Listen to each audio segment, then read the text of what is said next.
You're probably wondering exactly who I am and kind of why I'm here. We'll get to that. What's more important, however, is who you are and why you are here. Now, I'm no genius, but I know who you are. You're my brothers and sisters. We collectively are from the Bnei Yisrael, the children of Israel.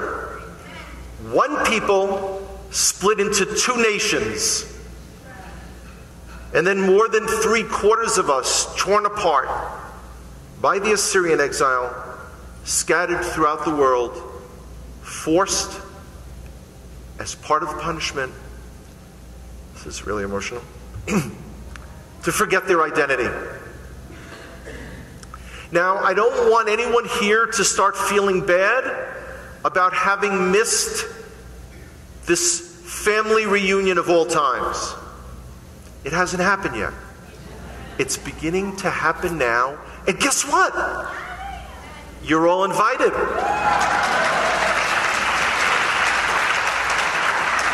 Okay. Ken mentioned theology. I need to make something very clear to everyone, please. I acknowledge you.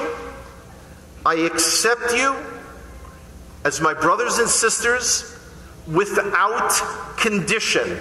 No caveats, no asterisks, no but, no comma, no however, no semicolon.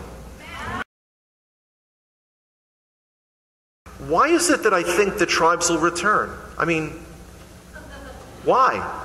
Well, we don't have time to go through chapter and verse, and you all know them by now, but guess what? There's 160 plus references throughout the Tanakh, throughout the Hebrew Bible, that make references to Judah and Ephraim, or Judah and Israel, or Judah and Joseph, or Judah and Samaria. Same thing. Now, the conventional interpretation until recently is, well, we're talking about the Jewish people. Right. Okay, so the Tanakh is saying that the Jewish people and the Jewish people will go. No, it makes no sense. This is the single most prevalent theme throughout the Tanakh, throughout the entire Hebrew Bible. Reunification comes through respect, mutual respect, not trying to change or dictate anything to anyone else, and also realizing that after 2,700 years,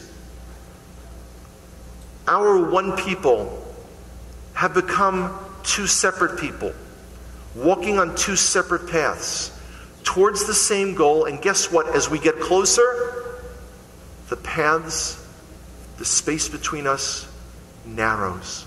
Watch, it will happen. Because He wants it to happen. That's the only reason.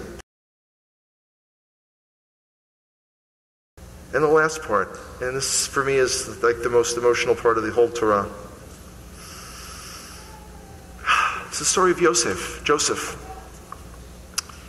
And we all know, and he's playing his games, he's teasing his brothers, and then he reaches a point where the pent-up emotions are so, he can't control himself. And he sends the Egyptians out of the room.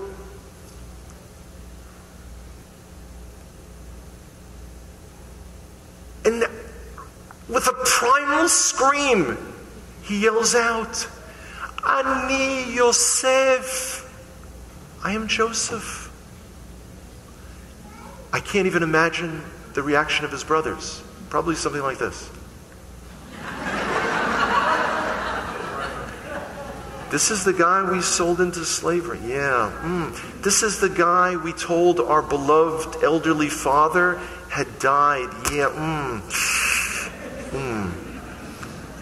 The next verse, Yosef repeats himself. Ani Yosef achichem. I'm Joseph, your brother. He cries out. Cries out. Well, you know what? I've heard your cries.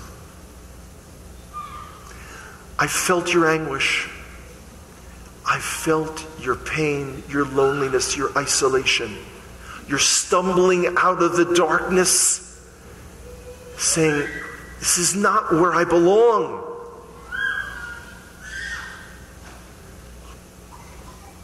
I know you're Joseph.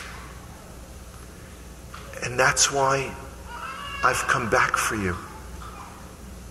And that's why, with God's help, I'll continue to come back for you. May this coming year be a year filled with brachot, with blessings for us all. May it bring us closer to unity. May we actually learn to actualize the love we speak in our actions. I love you all. I miss you. Come home. Come home. Please, please stay in touch. I love you all.